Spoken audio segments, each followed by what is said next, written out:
కవిత గారు బెయిల్ మీద బయటకు వస్తున్నటువంటి సందర్భంగా నేను కొన్ని విషయాలు గుర్తు చేయదలుచుకున్నా.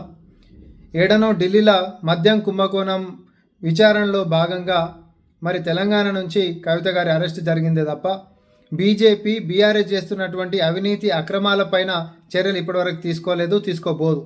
ఎందుకంటే గత 10 సంవత్సరాలుగా కూడా రాష్ట్ర వనరులను కొల్లగొట్టినటువంటి బీఆర్ఎస్ నాయకుల మీద బీజేపీ ఏ రోజు కూడా చర్యలు తీసుకోలేదు. కానీ ఎన్నికలప్పుడు మాత్రం స్వయాన ప్రధానమంత్రి గారే ఇక్కడ తెలంగాణకు వచ్చి అన్ని ఆధారాలు కూడా ఆయన టేబుల్ మీద ఉన్నాయి.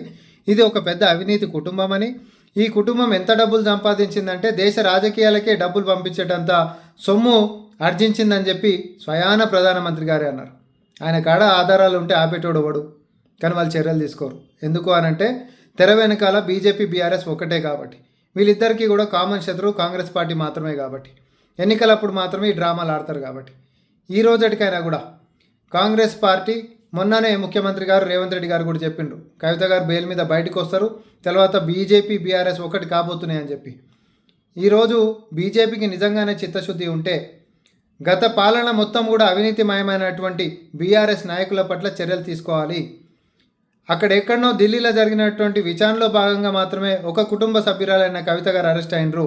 కానీ రాష్ట్రంలో చేసినటువంటి అవినీతి అక్రమాల మీద కల్వకుంట్ల కుటుంబం మొత్తం కూడా ఊసలు లెక్కబెట్టాల్సినటువంటి అవసరం ఉంది. ఊసలు లెక్కబెట్టబోతున్నారు అనేటటువంటి నమ్మకం కూడా మాకుంది. అయితే ఈ యొక్క విచారణలని అడ్డుకునేటటువంటి దాంట్లో బీజేపీ తన వంతు కృషి ఖచ్చితంగా చేస్తుంది. చేయకపోతే వాళ్ళే కూడా కేసులు పెట్టి మీకుంటున్నటువంటి ఆధారాలతోటి కుటుంబాన్ని లోపల పంపించేటటువంటి దాంతో మీ యొక్క చిత్తశుద్ధి ప్రకటించాల్సిందిగా బీజేపీని డిమాండ్